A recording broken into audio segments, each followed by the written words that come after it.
Great. Welcome everyone to the final session of the first day of the Creating Communities Beyond the Pandemic conference. Really pleased to have you all today here, and really delighted to be able to welcome Bruce Katz, Professor Bruce Katz, from the US. Well, where are you, Bruce? Are you in Washington? I'm actually in Arlington, Virginia. Right. Okay, pretty close. And Bruce is very much a hero to people like me who study cities, think about them, and try to champion them. Bruce has developed, I think, a really sort of powerful narrative. I'm almost tempted to say a sort of movement over the last 10 years or so, arguing for the vital role of empowered cities and sort of joined up city governance in addressing the big challenges we face. And I suppose drawing a contrast between the way in which cities can work together and solve things with our often over-centralized and rather dysfunctional national governments. That's certainly a narrative which I think gets purchased in the US, but I think it also works here. Bruce has been an academic. He's been in the central government, working both for the White House, for presidents, including Barack Obama, and for Congress. He's been a senior scholar at Brookings, amongst other roles. So, great to have you. And of course, I should say, the author of several books, including The Metropolitan Revolution and The New Localism. So, Bruce, we're here today, I guess, to explore how things look from the States, and particularly what sort of challenges and potentially opportunities COVID presents for our what you would call metros, both big but also small, and particularly perhaps sort of struggling places. But before we do that, I thought I'd just ask you a bit about your own career, your own intellectual development. How did you get interested in cities? Who's been influential, or what's been influential in the way you think about them, and how your thinking has developed? Well, it's great to be with you, Ben, and it's a phenomenal conference. So for all my focus on federal government dysfunctionality in the United States, I actually started my professional career. I graduated law school. I was at a law firm. All the action at that point was really at the national level. So I was counsel and staff director of a U.S. Senate subcommittee that had oversight on housing and transit. And then when Bill Clinton was elected president back in 1992, I became chief of staff of the U.S. Department of Housing and Urban Development under Henry Cisneros, the secretary, the minister, who had been the mayor of San Antonio. And I left after the first term of the Clinton administration to start essentially a think tank on cities at the Brookings Institution. And literally over the next 20 years began to move to a very different kind of perspective on the role of cities as really the vanguard of problem solving in societies. So I'm a product of a world where when I went into the national government in the late 80s and early 90s, we were sort of at the tail end of the power of central governments, of national governments. But really, over the last 30, 35 years, I think we have seen true power, the power of problem solving, shift downwards in our systems into cities, not just to local governments, but to networks of public, private, and civic actors. Really? Okay. And I mean, we can't go on much longer, I think, without just talking about the big thing around us, which is COVID. And the pandemic, which is obviously having a sort of transformative effect. I mean, people say, oh, it's exacerbating or accelerating problems that cities were facing already. But in many ways, it's actually, I think, posing existential questions for some of our bigger cities, but also having a sort of pretty dramatic effect on some of our sort of town centres, high streets, and so on. I mean, let's talk about that. I mean, how fundamentally existential is this thing we're facing? Well, I think it is existential in many respects. And in the U.S., there's been this sort of knock-on domino effect. I mean, when the public health lockdown began in many of our states, essentially what we began to see was that there was a disparate impact on Main Street businesses because they were literally forced to close and shutter, and they tend to have low revenues and low capital reserves, and many of them, particularly Black-owned small businesses, are underserved by our traditional financial institutions. And so if you go back to Jane Jacobs and her philosophy of what cities are about, so much of what our cities and our vibrancy and vitality of cities are about are locally owned small businesses, right? The streetscape, the ballet of the street. I mean, so much of that is not about Walmart or Target or Amazon for sure. It's really about this proliferation of small businesses that provide really ladders for particularly immigrants and others to sort of move up in society. So that was like the first effect. It was essentially a small business-led recession. And we've responded like you have in various ways to provide capital to these small businesses. But as the crisis has persisted, more and more of them are failing. That then affects business districts, main streets, commercial corridors, which are not just nodes of commerce, they're centers of civic life in many of these communities. And so the whole psychology of cities, confidence in cities, has been affected by this. And then finally, what you're experiencing, the big cities are experiencing, is remote work, not just as a short-term effect, but potentially as a long-term disruption around the spatial geography of work. So the New Yorks, the Londons, the Philadelphias, the Chicagos, the big cities are beginning to really wonder what happens in 2021 when only 50% of your workforce comes back to these congregations, particularly financial sectors. So this is existential. And in some ways, it's actually even more existential for European cities because, of course, they rely more heavily than US ones on public transport. So what's going on in London, central London, where we overwhelmingly commuters come in by public transport, and all the activity of all the policy of successive mayors has been to discourage car use, means central London is a sort of ghost town. Well, the domino effect is on commercial real estate, it's on public transit, it's ultimately in the United States, because of how we raise revenue here, it's on the fiscal stability of our cities, counties, and states, particularly because the federal government is on another frolic and detour right now. They don't seem capable of doing anything. It's really a level of congressional malpractice that is going on right now because it'll prolong the recession unless they act. So you've written a paper for this event. And I should, by the way, remind people to tweet it. I think it's hashtag Creating Communities 2020. So do tweet. And also start posting questions, and at some point I will return to them. But you've written a really nice paper for this event in which you sort of draw a contrast between the respective roles of national governments or federal government and cities. Do you just want to elaborate on that or summarize that for us?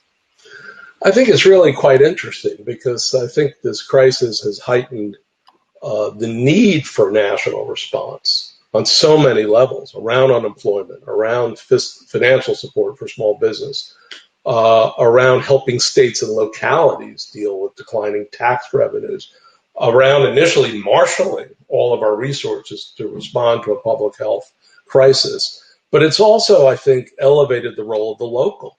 The locals moved faster than the national government back in March. It took the national government some period of time to provide this flood of small business support. The cities and counties and states had already started doing that. Right. They're more nimble, they're more agile, and it was across business, philanthropy, community development institutions, local government, public authorities. So you sort of had an early all-in response from the local, and that has just persisted. The effectiveness of national resources in the United States really depends on how organized you are locally. Because if you're not organized, what happens are the very small businesses do not get access to the kind of one-size-fits-all financial products that were enacted by Congress. So when you have an ecosystem of public, private, and civic, that's when national resources are maximized and fully leveraged. Brilliant. Okay. And before, I do want to talk to you a bit about sort of planning and the future prospects. But before I do that, I know a lot of your work before the pandemic was focused on opportunity zones, which I think is really interesting sort of physical tax innovation. Came about, I think, almost inadvertently out of Congress.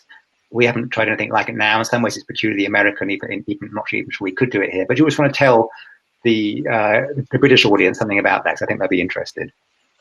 Well, right before the pandemic hit, what Congress had done in the latter part of 2017 was enact a new tax incentive. And it would allow people who were experiencing capital gains, or corporations to experience capital gains, to defer paying tax on that, or even to reduce or eliminate the tax if they invested in low-income neighborhoods. And so the U.S. enabled the states to basically designate, and this will sound crazy, 8,700 and such opportunity zones all over the country. And most of the financing that has happened to date has really been around real estate, affordable housing, some mixed use, small business.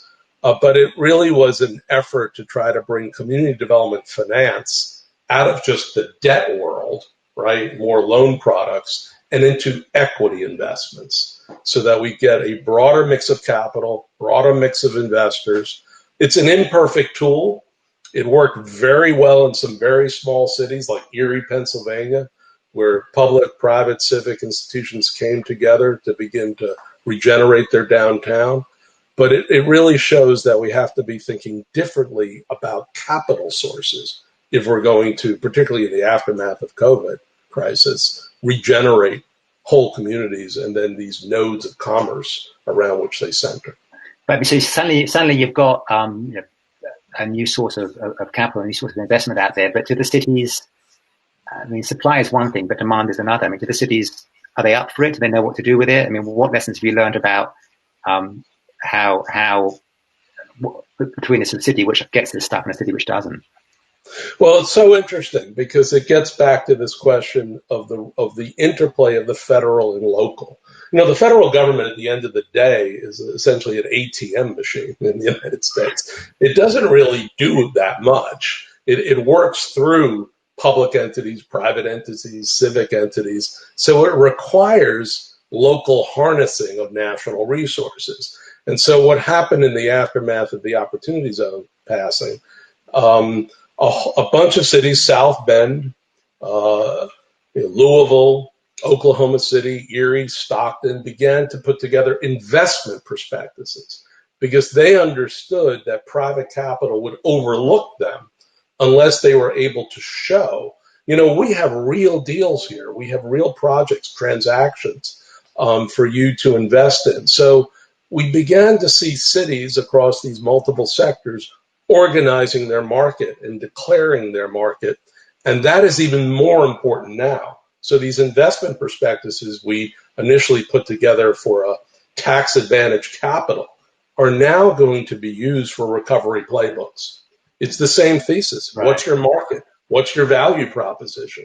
Who should invest in you? Same thing. And let's talk a bit more about some of the other local players, because obviously there's the investors, and then there's the private sector investors, I guess, in particular, and then there's the city or the local administrations. But you put a lot of emphasis on the role both of what you call anchor institutions and philanthropy. And I think that's be interesting to a British audience. I mean, by the way, your characterization of the role of federal government, where you said it's obvious that it can't do these things locally, I think that would be news to the British government, because successive British governments do literally think that they run everything locally, or they'd like to. Well, I think the federal government, should lead where they must, but they should empower where they should. Yeah. And particularly because this is not these cities and communities are so differentiated. Yeah. You have to customize federal resources to the priorities and the market dynamics and the situation in radically different places. If it's all a one-size-fits-all, you're going to end up doing what we did in the 50s in the U.S., just ramming freeways through most of our cities, which was a federal act, essentially. So and the local players I mentioned, I mean, how do you see those sort of working together? Yeah. Well, in some ways, what has happened in the U.S. because of the crisis is the local actors, the universities, these are the anchor institutions. They are literally anchored in place. They're not going anywhere. So the universities, the hospitals, the philanthropies, many utilities, for example, they're not going anywhere. They have begun to cohere first around the public health crisis. I mean, hospitals that had never talked to each other before suddenly came together into alliances, and now they're coming together around the recovery. And the most interesting thing right now is buy local, which in the US has never really been a major focus of many anchor institutions, is now becoming a clarion call. How do we have more of our purchasing of goods and services stay in our community, and particularly help Black-owned business and Hispanic-owned business start and scale? So this has really been a catalyst for a very different perspective on what's the role of anchors and how do they work harder for the cities in which they're anchored. Brilliant. I do want to talk about the role of sort of planning, which I think is tomorrow, well, in a way tomorrow's theme, and the day after, and sort of and placemaking, because I mean, my sense, you're a hard-headed, economist, policy thinker, and you write a lot about regeneration and investment and anchor institutions. I'm just wondering how important you think planning is. I mean, good planning, urban design to this whole agenda. I mean, is it sort of a romantic thing to think is absolutely essential, or is it right? I actually think it's more critical than it hasn't been in the past, because quality of place really matters. As talented workers, companies, investors begin to sort out what will tomorrow look like, right? Pre-COVID, what was happening was like a herd instinct. If you really wanted to see where capital was flowing, you had a group of very big institutional investors and their asset managers pouring more and more and more capital into the same places. Now I think that's going to be more broadly distributed. So what's going to differentiate different parts of our country, different parts of the UK and Europe? It will be your innovation assets, right, and your distinct economies, but also quality of place. Quality of place really matters. And mobility and having more consumer choice around mobility really matters as an economic proposition. So it's wonderful to see the rise of cycling in the US in a car-dominated culture. I don't think that's just a passing fad. I think our cities are going to be reshaped fundamentally by this crisis. Brilliant. And a question about our big cities in particular. I mean, do you think we've reached peak city? I mean, do you think that places like New York and London and Paris or San Francisco, LA, at their best years are sort of behind them? I mean, are we entering a phase of sort of de-agglomeration as people discover the possibilities of digital remote working? Or do you think in the end we'll all come back to I mean, how important is face-to-face interaction? Well, I think the organizing unit of the global economy is the metropolis. And the center city, the central parts of city plays unique, or has played unique roles in the metropolis. So I think what you may see in the major cities around the world is a redistribution towards more of a polycentric model, particularly where you have rail. What has happened in New York City, you're beginning to see Stamford, Connecticut build up because they have easy rail access into New York. You'll see Newark, New Jersey begin to build up. So, the greater New York metropolis is 18 million people. The city itself is around, 8.5 or beyond. So I think we're going to see the rise of the metropolitan area with different nodes playing critical roles. Then the question happens, what about the rise of the rest? What do you do around St. Louis or Detroit or Cincinnati, Pittsburgh, etc.? My sense is those places also have a better shot now at leveraging their distinctive assets than they have in the past because of remote work and because they do have underlying advantages that were minimized in the financialization of the pre-COVID economy, and now will be highlighted post-COVID. So what sort of advantages are you talking about there? I mean, if you go, for example, to St. Louis, I mean, St. Louis is one of the 10 or 12 top biosciences part of the United States. I mean, it's a global powerhouse in biosciences, both on the human health side and on the plant science side. They're poised for a burst of growth in that area post-COVID. I mean, they've just become a center for defense medicine with our Department of Defense. So, in the pre-COVID economy, because it was sort of a winner-take-all economy by several dozen major metros around the world, we forgot how strong some of these second and third tier cities are because of advanced research, because of mature companies. But they have very distinctive strengths that I think we're going to see come to the fore. Right.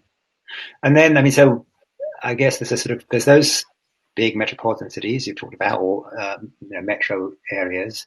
There's, I guess, I mean, I don't want to say they're second tier, not second tier, but there's the sort of smaller cities with their sort of unique strengths around universities, research, and then you've got the places which are, we would describe as sort of towns, many of which have been really sort of left behind. I'm thinking particularly in this country, some of the former mill towns, some of the sort of seaside towns, older populations, industry is left, the people who do well at school leave. What is the recipe for their success, for their future? Well, first, I think you got to leverage what you got. So this is why buy local really matters. I know Preston has worked on this, and other UK cities have worked on this. So you got to leverage what you got in terms of purchasing power and business demand. You've got to connect up to your metro, because in the end, you're part of some kind of metro supply chain, some part of metro ecosystem. Ultimately, I think you've got to connect with like-minded cities. So what's so interesting about Denmark and Sweden are these cities that, quote unquote, have been left behind. They're part of consortia of cities that basically aggregate their market power and then navigate and negotiate with financial institutions. So if City X, which has been left behind, wants to do a new green energy project, they don't have to go by themselves, cup in hand, begging. They're now part of a powerful consortia of cities that can negotiate directly with financial institutions about investments. And so are they teaming up with similar cities, or are they teaming up with the big metros? In Sweden, Kommuninvest is literally all the municipalities. Right. But then you're able to really have a portfolio approach to investment. Right. And that way you'll be able to bring all of the municipalities along. I think we've looked too much to national governments, frankly. Each tub on its own bottom. Yeah. City A going to the national government, yeah. City B going to the... I think cities have to sort of organize almost like a 21st century, league of cities. Which is not the way we think certainly in this country. I mean, there's extremely little cooperation, partnership between, for instance, London and the surrounding cities, or really between, I think, some of the big cities in the north and the sort of struggling towns in the same area. I mean, there's real sort of potential there.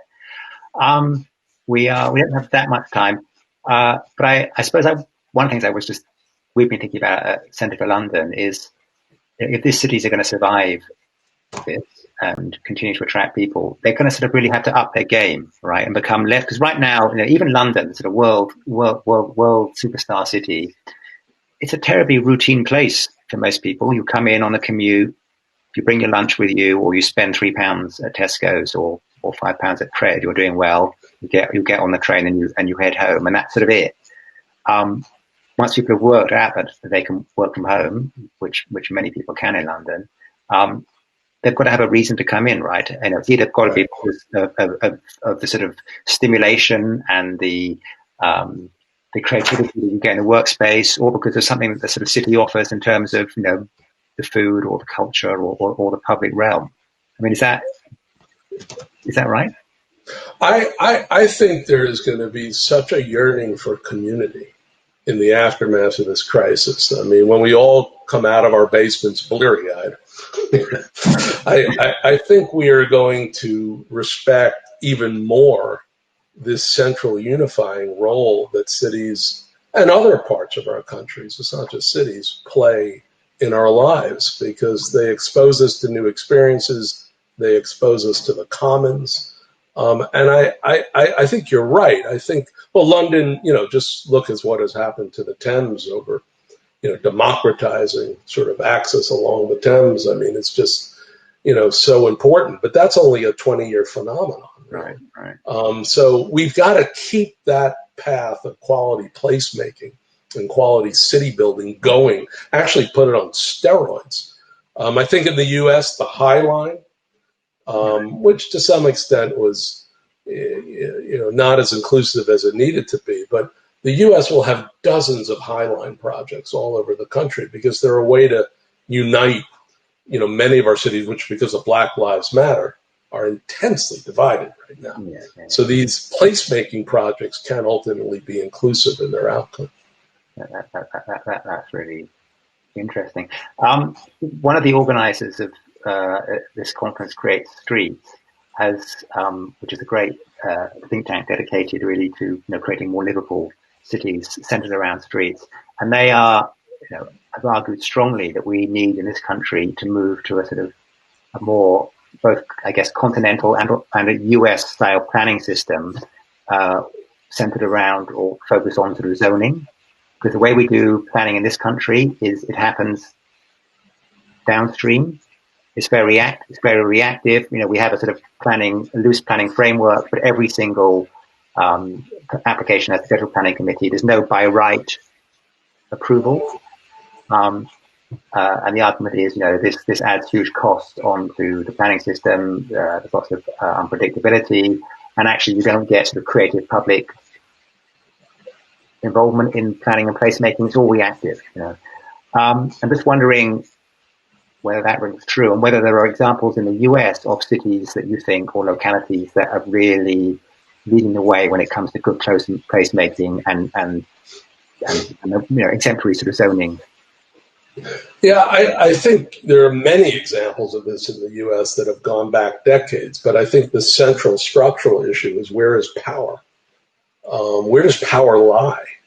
In the U.S., which tends to be more of a private-public enterprise than a public-private enterprise, it lies not just outside government, but it lies locally, because in many respects, our initiatives, whether they're economy shaping, talent preparing, placemaking, or responses to climate, they're co-created by these sectors, and they're designed, financed, and then delivered. The federal government's part of the capital stack, but they're just a bit, they're just a part. So a lot of the real energy comes from the bottom up rather than the top down. I mean, are there cities that you can point to just in terms of, sort of the quality of the development that's going on and the way that they've recreated their built environment? Would you think? Well, I think going back, I mean, what we had to do was we had to correct the mistakes of the federal government, right? So if you go to Milwaukee and Syracuse and others, tear down the freeways that were basically rammed through our cities, and literally tear down some of the high rises that were built around public housing, which in the early 90s were basically controlled by gangs, right? So the first movement of rethinking the shape, the physical landscape of our cities was to repair the mistakes of the 1950s and the 60s. Then we were able to breathe life. And what's happened along waterfronts in our cities over the past 25 years, downtowns, midtowns, I mean, there's really been a rebirth of the urban. But again, the central proposition for me is power. Right. Where does power lie? Everything else is more of a technique and a tactic. Power is the most important thing. Brilliant. I've got some good questions coming up now. One is about sorry, they're jumping around a bit. Let me hang on. That's one I just wanted to see. Localization. Localization clearly is an effective way to address certain issues. Can you say a few words about how it can help address global issues such as climate change, which towns or cities will be forced to deal with? So, yeah, I mean, is it part of your thesis that towns and cities are actually better at addressing some of these global issues as well as local ones? Well, I think what you have really is the interplay of the national and the local. Now, we still have a president in the United States who doesn't believe climate change exists, so we're living in some medieval period here. But and that was not a partisan comment; that's just a fact. But I think the national government, as they've done in Denmark, right? They set the rules, they set the frame, they provide some critical investments from the core, from the center. But then cities really have to do the hard work of getting stuff done.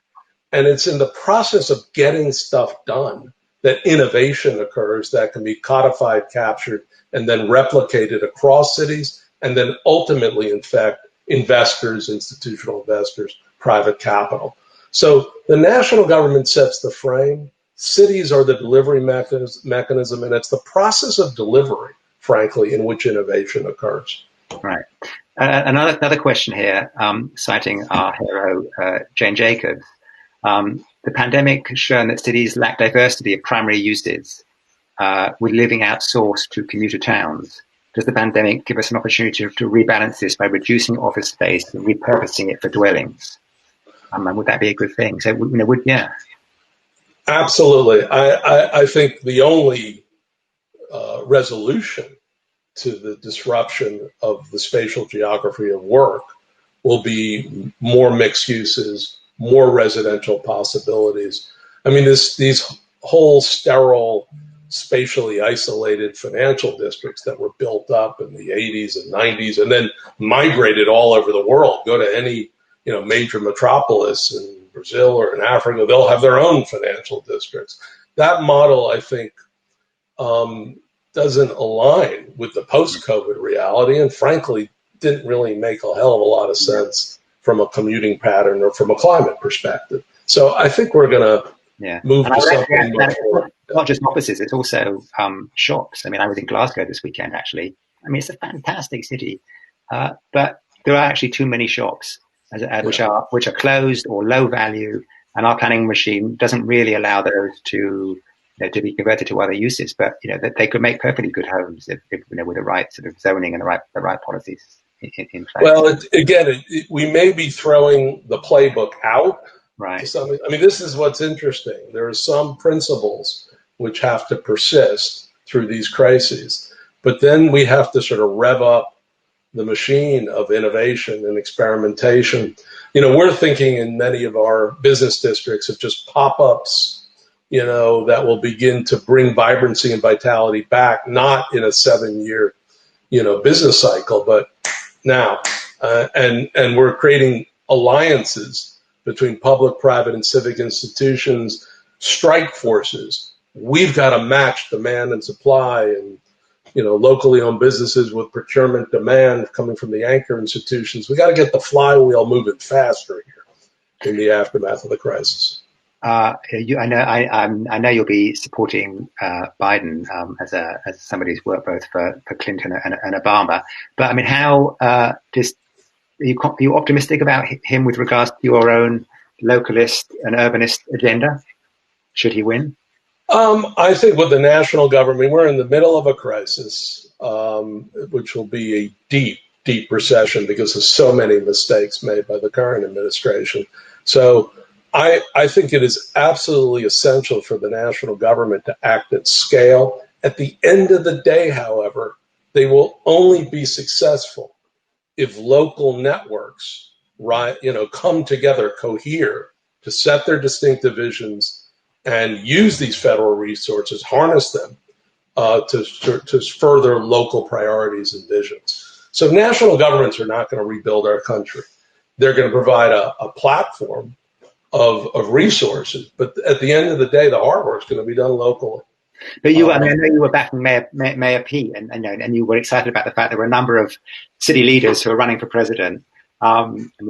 obviously Biden's victory is by no means assured, but do you think that your agenda, our agenda, all power to the cities, to the localities, will get purchased on a Biden presidency, or is it just something that he and his team just don't really get? Well, I think what will happen in a Biden administration is that a whole group of mayors, Mayor Pete, maybe Mayor Garcetti, other mayors, are going to elevate up. Even the word elevate up doesn't really make sense to me. I think cities are at the top of the pyramid. So they'll descend down to cabinet positions. And then their perspective, which is local, will then begin to infect how policies are designed and ultimately executed. So ultimately, we'll have a national government, in many ways, administered by localists who respect local. That's critical. Brilliant. And I mean, just one last thing that you can talk to, which is just about the role of philanthropy, because I suppose this is in some ways a peculiarly American thing. It's completely alien, I think, to much of continental Europe and somewhat alien here. But you're seeing, and judging from the work, the things I read, particularly about opportunity zones, you are seeing philanthropy, local philanthropy, playing a sort of big role in successful sort of regeneration and placemaking. Well, what's really interesting about local philanthropy is that even a small philanthropy in a mid-sized city or even a small city has more discretion in terms of how they spend their capital than a cabinet minister at the federal level. Yeah. So they're the glue money. They're the catalyst money.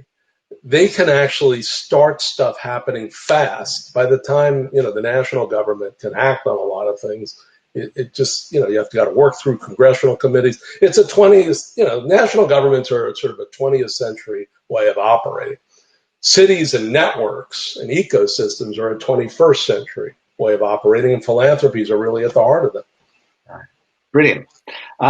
Bruce, I'm going to come back and say thank you in a moment. Before I do so, just a few words about the rest of the conference. So this is the end of day one of Creating Communities, but we've got 2 more days. So the theme for tomorrow, I believe, is placemaking, and then the day after it is planning. Some of the highlights starting tomorrow include an interview with Lord Glassman, the Labour sort of Tory pair or Conservative pair, on why we felt a loss of local identity, discussion on the future of the high street, a theme we've touched on today, a masterclass into design codes led by Ben Bolger, one of the UK's most experienced practitioners, a speech on placemaking and planning by the Secretary of State for Housing, Robert Jenrick, and so on. So a really busy day tomorrow, and even more to come on the next day. I think I'm meant to be, and I'm going to thank today's supporters. So that's CNN, Historic England, and JTP, and ask you all again to log on tomorrow to you can go back and look at the sessions from today's conference that you missed, and do follow the event on Twitter, hashtag Creating Communities 2020. Bruce, for me, and I'm sure for everyone else, that was such an exciting talk, because it just lifts our sights. It makes us think about things in a different and really stimulating ways. I think we leave this feeling, despite all the challenges and the sort of grimness of the situation, empowered about the possibilities of sort of creative, localist placemaking, and you help us see that. So I just want to thank you from the bottom of my heart on behalf of myself, Centre for London, and the organisers of today's conference, Create Streets. Well, it's great to be with you, Ben, and what we always say in the US, which is such a chaotic country, just ask for forgiveness, not permission. Just go ahead and just do it. So. Right. Okay, Bruce. Thank you very much. Poetry clap. I see you. Bye-bye. Bye. Bye.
Hello.